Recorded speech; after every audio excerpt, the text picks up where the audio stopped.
Hey everyone, welcome to the Matt Report. I'm your host, Matt, and this is the show where this is not geek speak, okay? This is not your mother's WordPress podcast. This is interviewing real-life entrepreneurs, people who are out there fighting the ups and downs of running a business, starting from scratch. We talk to real WordPress entrepreneurs, marketers, bloggers, designers, developers, anyone using WordPress who's making some money with it so that they can share their story with us, how they did it, what were the tips that they can provide us so that we can do it just the same and run our own daily WordPress businesses. MattReport.com, MattReport.com/subscribe to join the mailing list. So I'll let you know when these awesome interviews come out. Today, I am joined by Adam Pickering. Adam, good to see you. Good to see you too. So you're a designer, an entrepreneur of WordPress. You do some stuff like Mint themes, Soundstage theme, Appify, and you have a WP Fundit project. All sorts of good stuff to talk about. But give the folks a 2-minute drill of who you are, what you do on the day-to-day. Okay. Well, day-to-day, my day-to-day job is support, as most people probably who are in the WordPress industry have to do. Is like a lot of my day is taken up by support. And then obviously I try to like do like a few hours of just pure design work, if I can, that is. And so that's basically my day. But I have a few different projects that I kind of oversee. Just to give you some information, I'm not a coder, so I don't code. I don't like, I know CSS and things like that to a certain degree, but I'm not a PHP guy. So I have to rely on my teammates, my coworkers, and my partners to help me with that sort of stuff, which is great because they can do what they're great at, and I can do what supposedly I'm great at. So I have a few different ventures that I do, which is the main one would be Mint Themes, which has been around since 2010. We started. I can go back even further if you like. At this point, how did you come up with Mint Themes? Where did that spawn from? Who's on the team and so on? Okay, so how I kind of got into this WordPress stuff was at the time I was a sound engineer, and I toured with a girl band actually at the time, and we came to Canada, and that's actually where I live right now. And the websites that were out there at the time for bands, for musicians, I just didn't really like the look of them. And after sort of finishing that job as a sound engineer and trying to do some web design type work, I found that there was a need for WordPress themes for bands. So that's how Band Themer started. So I had that as my first WordPress type of like entity, if you want to call it. And we did pretty well. It's basically just the landing page now for Mint Themes if you go to bandthemer.com. And I actually worked with Ryan Emmel on that one from WP Candy. He helped code. I designed it. He helped code it. And that was quite a few years ago. And then after that, I always wanted to do niche type, or a niche, as the Americans say, WordPress stuff. I wasn't interested in doing the mass type like portfolio themes or whatever. I found that I was more into doing something that was kind of a bit more niche in terms of what was out there.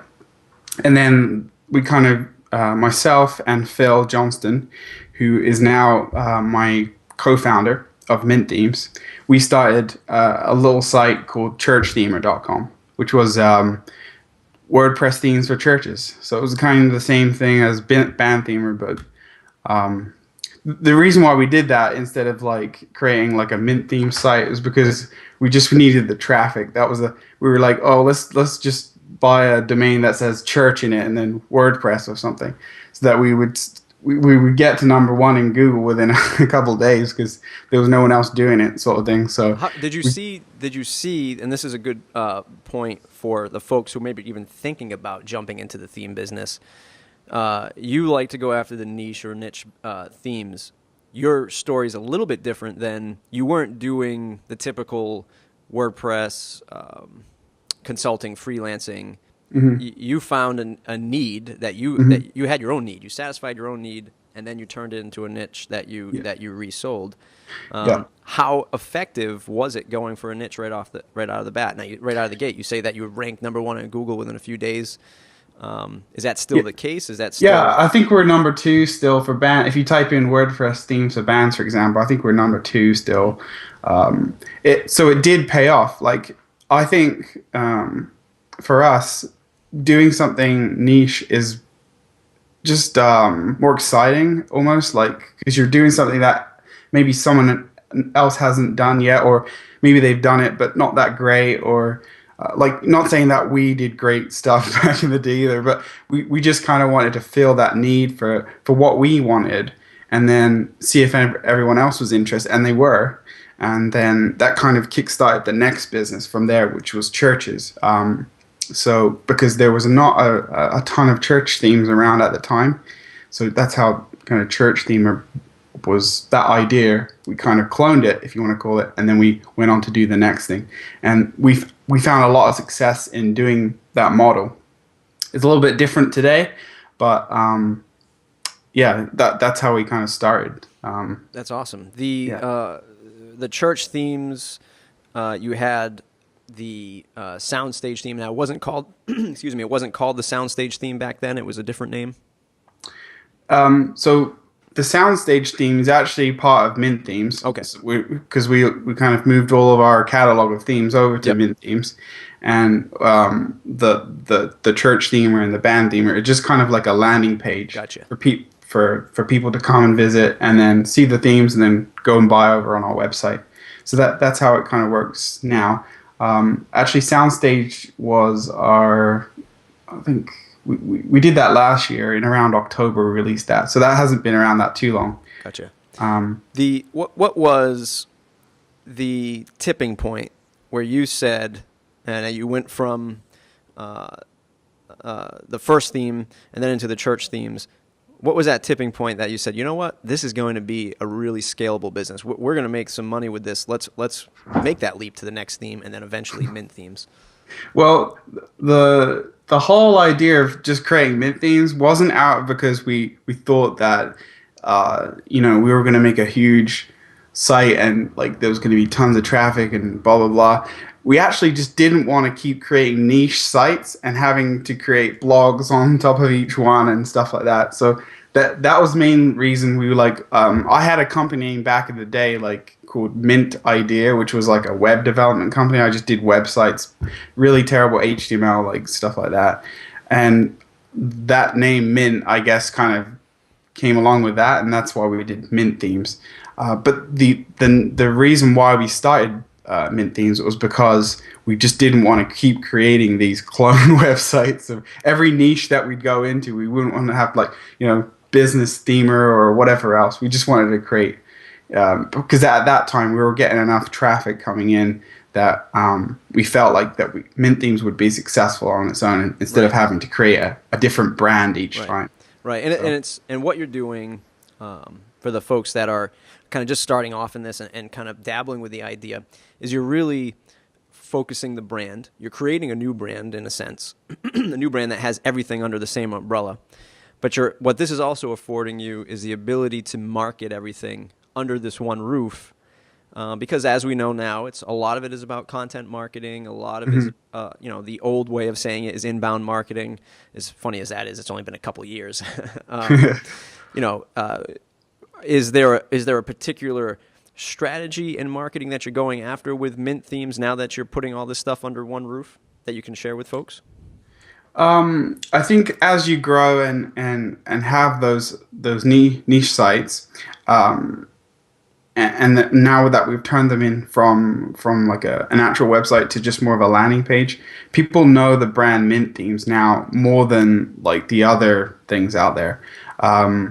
so Mint Themes as a name, as a brand, has become more like, I'm not saying we're huge in any way, but like we have enough to sustain as a, as a full-time business for both of us. Plus, we hire a support guy. So yeah, like the yeah, I guess that's how we've been able to grow, is just basically take that traffic that we were getting on those other websites and then funnel it into Mint Themes, Yep. and then that name Mint Themes be synonymous, if you want to call it, for niche type projects, Right. products. Are you, Sorry. are you So doing any kind of online marketing, like blogging, like content creation? yeah, I do a fair bit of blogging on Mint Themes.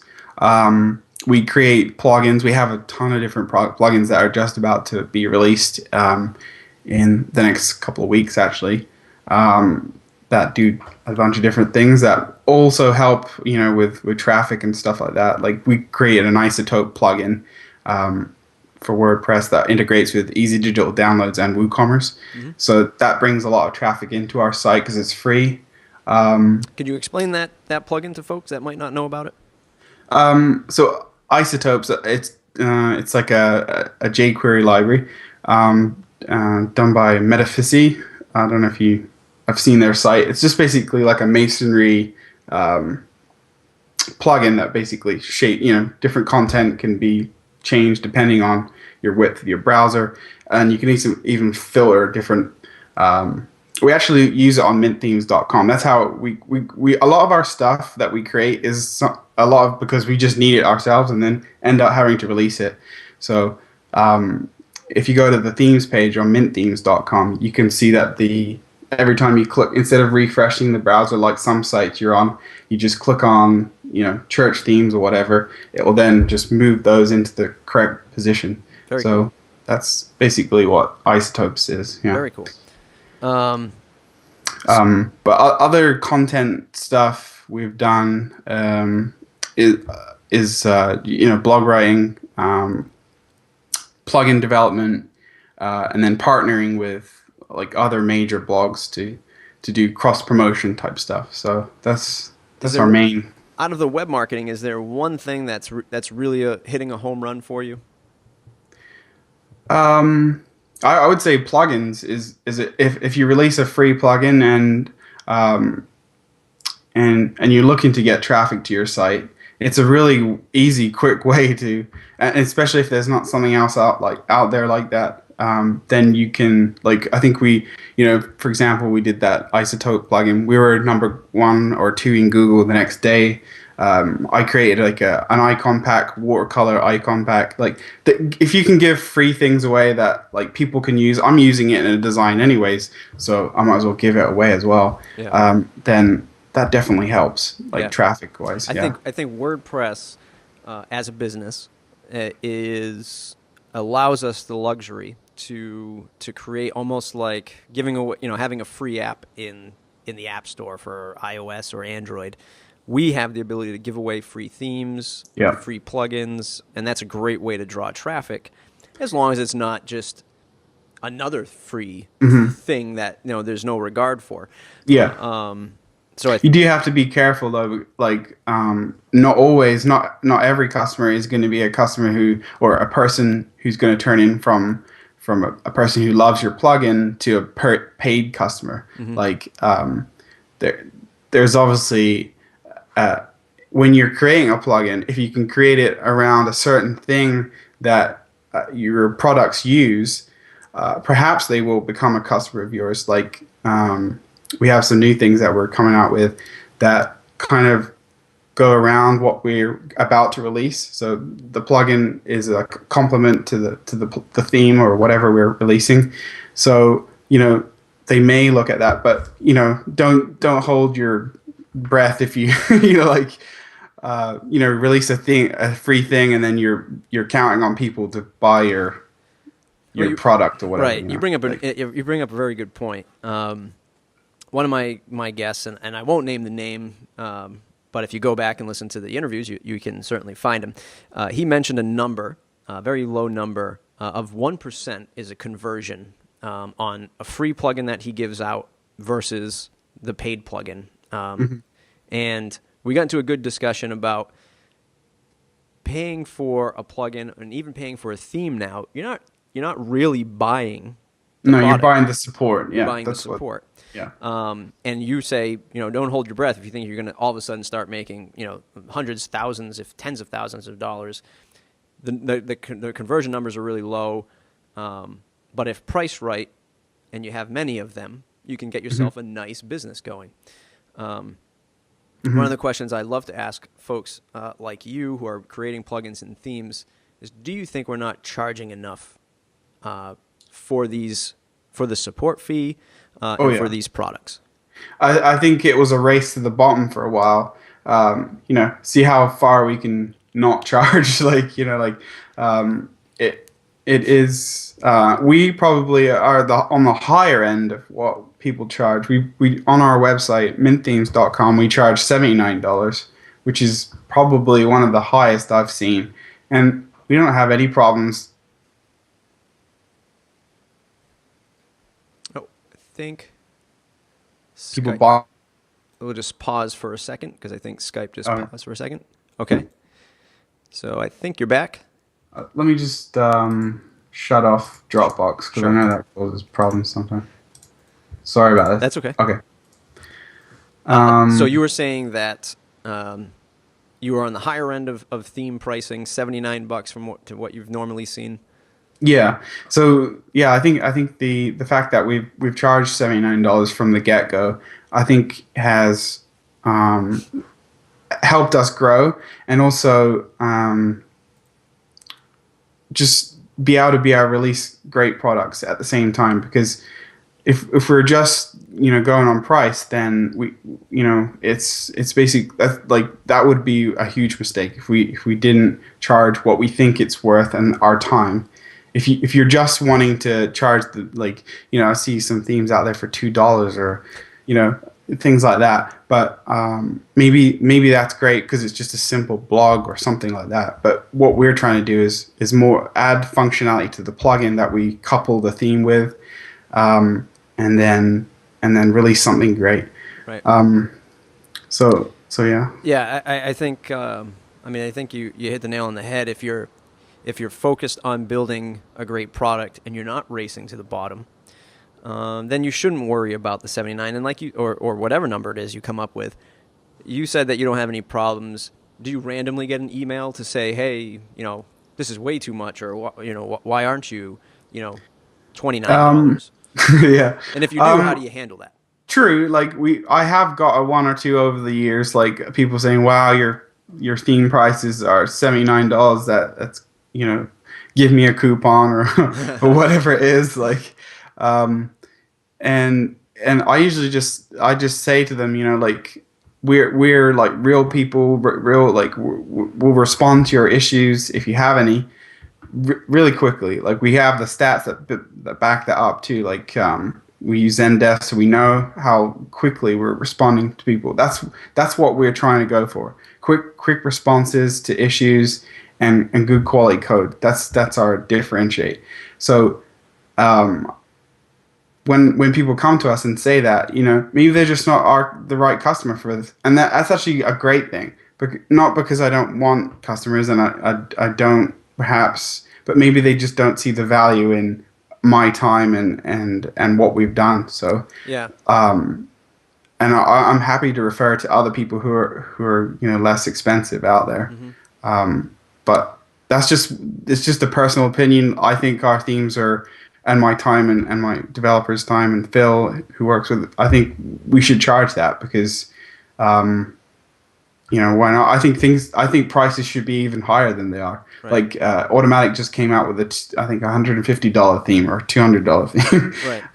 Right. That's not surprising. If businesses big corporations are using these templates, and there's been a lot of work and quality development in the product, then I don't think it should be an issue for people to pay.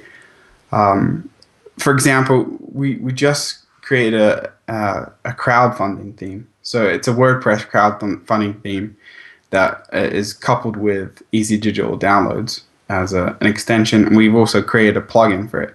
Now we're selling it on ThemeForest just to see how things go, and we the prices over there, the maximum price is I think $60, which is better than like $45.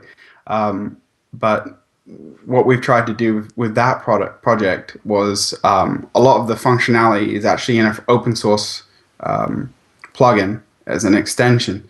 So we're hoping that people will want to add features and be a community around the crowdfunding platform that we've created, so that we can kind of offset some of the development. I don't know if that's the right thing to do, but we're open sourcing the plugin, so anyone can use it, and anyone can go ahead and use it in their own theme or whatever. So there's great. Every different thing. There's a different way of looking at how to crowdsource help. If you're gonna charge a bit less, then maybe think about what you can do to open source a certain part of your project that you're working on. Right. So I think there's tons of things at play, and WordPress as a whole, as a community, as software, as an ecosystem, it's still maturing. It's still growing. It's still up and to the right as far as graphs are concerned, and we're starting to see more adoption from, let's say, a small business owner who has no idea about anything on the web. They just did like a one-click install for WordPress, and now they have to go find a theme that fits their need. So they don't understand all the labor that goes into creating a theme. So they see free themes, and they say $29 themes, and then all of a sudden they see a $79 theme, and they're like, "Wow, why is this? I don't understand why this is so expensive." Yeah. So we have all these new people coming in the door. As a community, as an ecosystem, we're still trying to figure out, okay, where's the balance here? Like you said, we had a race to the bottom, but now things look like they're going up a little bit. We're getting good quality stuff from folks like you and others, so it's starting to raise the bar again, which is great. Do you think that? Well, let's talk about the marketplace. Did you ever think of going directly to a marketplace before doing Mint themes? Were you on the marketplace already? What are your thoughts on jumping into a marketplace like a ThemeForest? So this is something that outside of Mint themes, I've just decided to test something. A few different things out there on marketplaces. So, for example, we have a new brand called App Themer, which creates application-type themes for WordPress. The first one would be the crowdfunding theme. I think when you're doing something as crazy as big as that, it's pretty crazy. Like a crowdfunding, it's basically it's like a Kickstarter or Indiegogo type of functionality that we've built. I think you want to try and get it out there as quickly as possible, as seen as many eyeballs as possible, instead of just a lonely website over in nowhere. This is completely an ongoing thing. I'm not an expert at marketplaces. I've only just started putting my foot in there, sort of thing. So I'm not totally versed in everything, but from what I can tell, the customers actually really appreciate that the price that we've been able to push it up to, because they can see the quality that we've done, and then that updates are done through the plugin. I think that's one of the problems right now with marketplaces, that every time there's an update, you have to push it through to the marketplace, and then there's quite a long waiting period. I know Envato are actually trying to address that issue. They have an updater for themes that is coming out soon, that you'll be able to package this library or whatever with your theme, and then it will update it automatically through your dashboard, just like WordPress.com, .org. But a lot of the functionality that for the crowdfunding theme, we've packaged it into the plugin. So anytime there's a bug or whatever, we just update it through WordPress.org. So that's been, so we can really push out things quickly.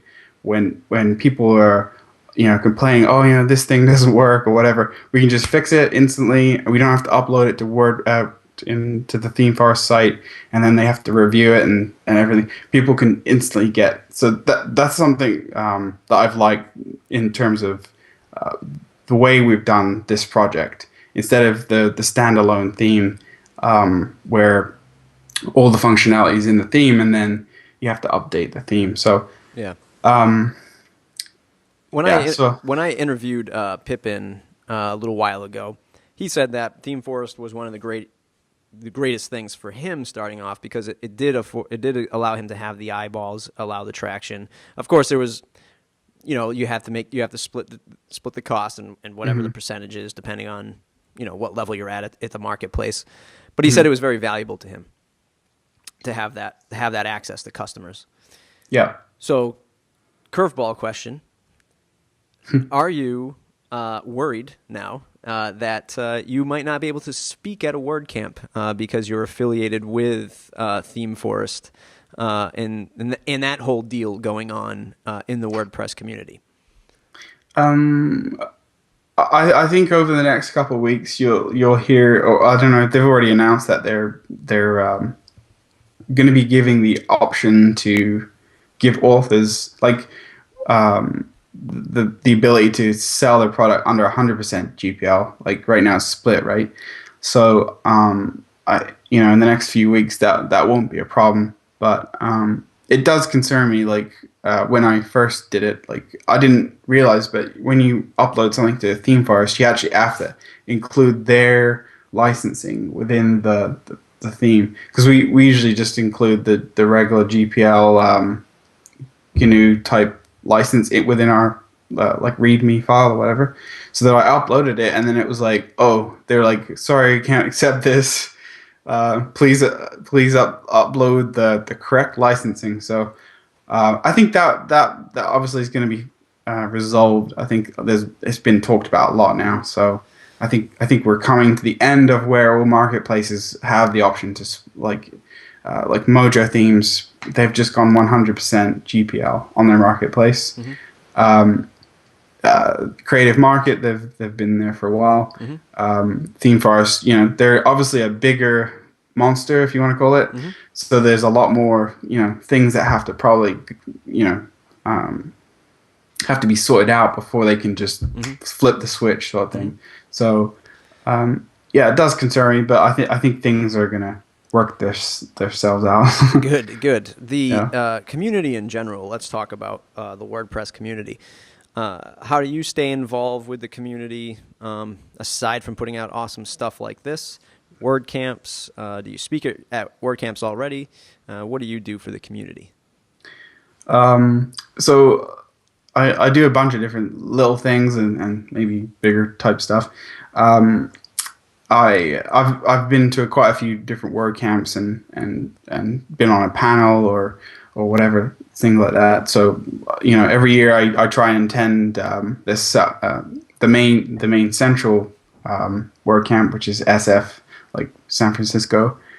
I don't really chat or do a talk or anything like that, but I use that time just to hang out with people in the lobby, or get to know people, my peers in the business or whatever. I don't really attend any of the the talks. I just hang out in the cafe. The whole weekend I just hang out with the guys from Organic Themes, Jason from Press 75. A bunch of us were hanging out. So that's the sort of thing when I'm there. I've been to Grand Rapids and a few other different WordCamps. Nice. But in day-to-day things, I actually try and, this might sound strange, but I hang out in the Reddit community over there on the sub board, which is WordPress. So a lot of people just need beginner help for things. So I try and get on there and just help people out on the Reddit boards there. Yeah. And there's actually in Toronto, there's not, where I'm from, there's not a ton of events actually happening. I know there's a meetup every so often for WordPress meetup, but I think it's more like very beginnery sort Yeah. of stuff. So It's funny you say two things, and as we're recording this, I have just released an interview with a marketing guy, John Morgan, who we actually did a theme for, and he talks about as far as the business and marketing side of being an entrepreneur and running a business is not going to WordCamps, right? Because your customers aren't there. yeah, Your yeah. customers are there potentially because you're buying themes. But it's funny to hear that his exact angle was, well, you're only going to go to a WordCamp and hang out with your buddies, right? You're not there to pitch customers, and exactly as you just said, you don't even go to the talks. You hang out with folks, which is great. I mean, it's fine. And plus, you have a product that people at WordCamps that are also interested in. But the other point you brought up was hanging out in the subreddit WordPress on Reddit.com, but you're helping people. Have you ever filtered clients that way to say, hey, look, I'm the guy who makes these themes. I just helped you out, and now you're buying a theme from me? Like, do you mean if like a Mint Themes customer went over to Reddit and then No, asked for a question? maybe somebody said, how do I'm launching a small business website. Where's the best place to start? And you gave Right. them some help, but they also saw your profile and said, "Oh, this guy is one of the designers for Mint Themes. Let me just go buy one of his themes because it works great." That has happened actually. Yeah, like a few people have actually, because we actually do a few extensions. Like aside from Mint Themes, we've actually developed quite a few extensions for easy digital downloads for like payment gateways and Zendesk integration and things like that for Pippin's plugin. So people were like, "Oh, I need a system that kind of like I can sell ebooks or whatever," and then I found out that they've actually I guess gone into my profile and found me over on his site at Pippin's plugins, like easy digital downloads website. So yeah, that's happened in the past, but a lot of the questions are very like, how do I add a featured image and things like that. They're very beginnery type things, which doesn't take very long to answer. I find the WordPress.org a lot is very busy. Yeah, So yeah, I try to. There's other places that people are looking for support. So definitely. Reddit is a cool community too. So I like the people on there. So Awesome. One last question to kind of wrap up this more formal interview segment.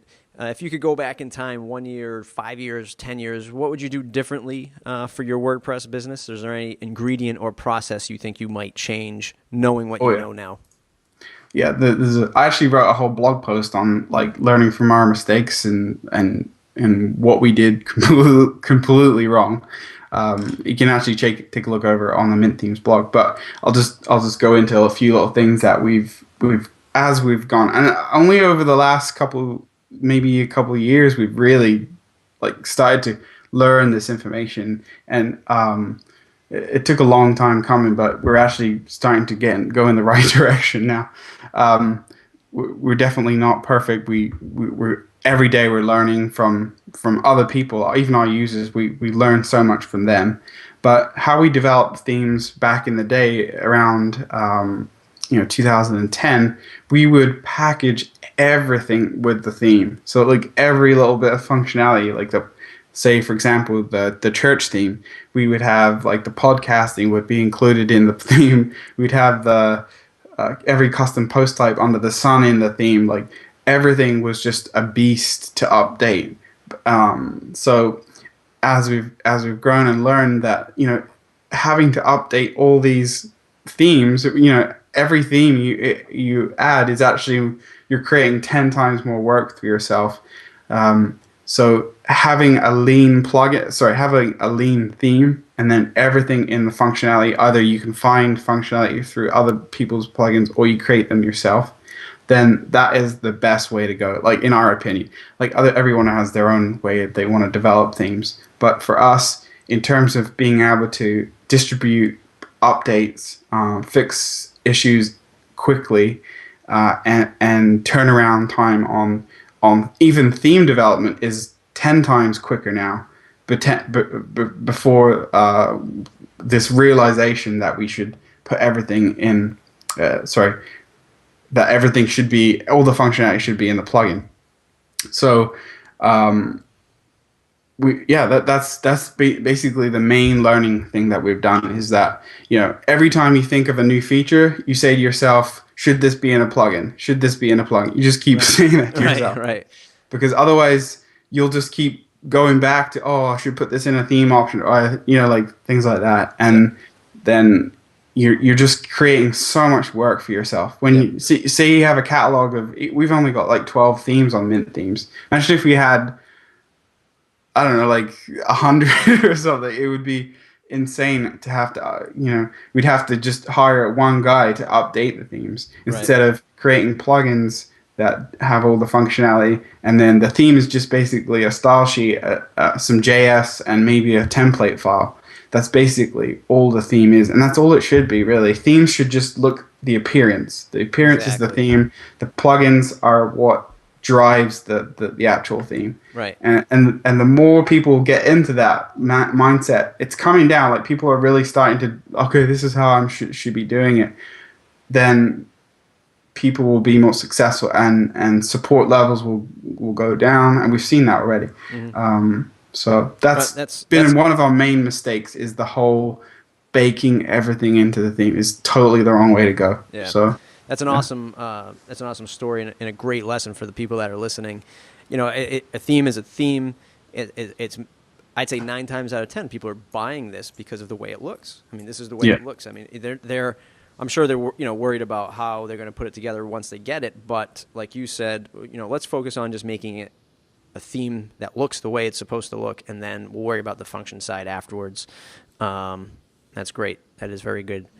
So look, if people haven't learned anything from this episode, I don't know, they weren't listening. There's been tons of great stuff, from starting out from your very first themes to moving over to Mint themes, some of the marketing stuff. It's all very good information. So folks, if you want to go to mattreport.com/subscribe, stay in the loop, and I'll send you an email when all these interviews come out. Let's jump into the last 2 segments. First, what's in your toolbox? What piece of software besides WordPress do you use on a day-to-day basis to get the job done? Evernote, Gmail, Photoshop? What do you use? So even though I'm not a programmer, I have to use Sublime. I use Sublime Text for CSS stuff. Looking at PHP stuff. I know enough to be dangerous, but so that's my text editor. That's what I use. Yep. I use Transmit for FTP. I love that program. It looks beautiful and it works well. Obviously, Illustrator and Photoshop is where my data pretty much, that's what's always open. Mm-hmm. I've only just bought a brand new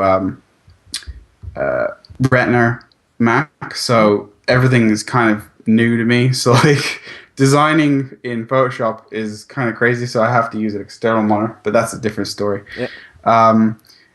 Versions for uploading plugins to the WordPress.org repository, because I don't have a clue what SVN is or how to do commands. So just dragging and dropping things into using the versions app to the WordPress.org repository is probably the best way to go.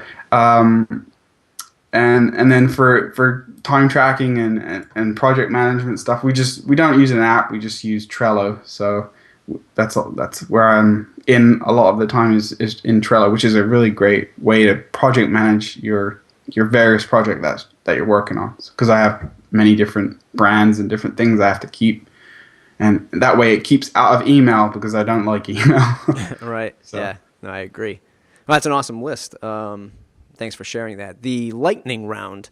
Well, I will ask you a series of quick questions. You'll have a series of quick answers. The one plugin you cannot live without. The one plugin that I can't live without. I know this might sound crazy, but because a lot of people out there seem to not really like it, but I like Jetpack a lot. Like, in terms of what it can do for customers, for CSS edits, being able to change the CSS in your design without having to create a child theme or whatever, right? So that way you're upgrading your theme, but you're still keeping the. I'm sure there's other CSS editor type plugins out there that don't use ton of stuff that Jetpack does, but I do like Jetpack. And then did you just want one or like? Well, this is supposed to be one, but if you've got a second favorite, you can go and throw it out there. Well, I have like a list of 5 that I love because we do a lot of beta testing. So I'll just really quickly. Sure. The first one is Monster Widget, which is basically it puts every single widget that you can think of in the sidebar, so I can make sure that all of the styling is there for the theme. VIP scanner. So if you're going to submit your WordPress theme up to .com, they wanted you to run it through the VIP scanner, so which is kind of like theme check. Jetpack, I've already said that, and then probably WordPress beta tester to test out all the latest versions of WordPress. So that's awesome. That's not 5, but but still is great, Pat. Good job. A favorite WordPress or business book? A business book. It's kind of old school right now. Like the book is like in terms of design. Like I don't really read a ton of WordPress stuff, to be honest. Like books, I'm more into the design sort of stuff. So it's kind of an old book, but it's called "Don't Make Them Think." I can't remember who wrote it. I do have that book. That's one of my mantras. Like, don't make even with like when I'm testing out a plugin or how it works, I'm try and make it as easy as possible in the back end. Yep. And then also for the theme as well. So the design. That's one of my business type books that or design books that I like. Yeah. When I interviewed, it's not posted yet, at least at this time, but Rafal from Studio Press, the designer behind a lot of the Studio Press themes, I think he actually had the same answer. Oh, yeah. Cool. A quote you live or run your business by? Quote or I should have been a bit more repetitive. That's okay. That's all the action of the lightning round. Yeah, exactly. Well, just I guess the main sort of thing I have in my mind all the time when I'm doing things is that create a product like that I would want. So something that I'm going to find useful, maybe other people will find useful. So that's kind of my business mantra. Like when I'm doing a thing, like a lot of people have the struggle of knowing what to do or which direction they should go in. Just create something that you would love to use. Like maybe it doesn't work out, but like for me, it has worked out that way. So like creating something that I personally would want to use versus looking out there and seeing what else is really popular and whatever else, and then trying to emulate someone else. Right. So just creating something that I would find useful. Awesome. Sometimes this next question is a similar answer, but the best business advice you've ever received? Well, I would guess probably would be to get yourself a mentor, someone who you can go and chat to, learn from their mistakes. I guess that's kind of the thing that I've learned is being able to find someone who maybe not in the same realm of what you do, but someone you can just look up to and know that they've been through challenging times and they can give you advice. So like having someone like that is very key. Yeah, I totally agree. What's the longest a client project has ever taken? A client project? I haven't done client work in quite a long time. So what's the longest a theme has ever taken to develop or design? I would say that crowdfunding plugin and theme took quite a long time to do. It was probably 2.5 months. Okay. Which probably doesn't sound that long, but like I don't know if it is, but when you're hammering away at it, it's when your day is only that thing, then it starts to get a bit tiring. Yeah. If you had to switch to another CMS, what would it be? It would probably be like a very simple CMS, like Jason created one called Droplets that is like more of a blogging thing. Mm-hmm. And I know he has leaflets that's just about something along those lines where simplicity is the key. Awesome. If I had to, yeah. Who should I interview next? Who should you interview next? I don't know. Have you interviewed anyone from like security or like the I security haven't. guys? Like, maybe I would. They're really knowledgeable guys, Yep. and it's not just WordPress stuff. So Yeah, I, definitely. I would say maybe someone like that. Definitely. And lastly, what's the one question that I didn't ask you that I should have? Oh dear. um. Uh. this, If I asked them all, then I did a good yeah. job. I guess you're a really good interview. I Awesome. can't think of anything. Awesome. Well, Adam, this has been an awesome show. Like I said, this isn't your typical, WordPress geek talk. We're here to talk about WordPress business, some of the passions that these entrepreneurs have running WordPress businesses, and then giving folks some feedback and some ideas on how they can run their own WordPress business. So, thanks for joining the show. Plug away. Where can people find you on the web and online? Well, they can find me at Twitter, which is Adam Pickering _. I couldn't get Adam Pickering. The guy wouldn't give it to me. And adampickering.com, mintthemes.com, and appthemer.com. Check out those sites. Awesome. Thanks again, Adam. Everyone, find Adam on Twitter and online. Go say thanks. Check out his stuff. He's doing great work. Thanks, Adam. Great, thanks.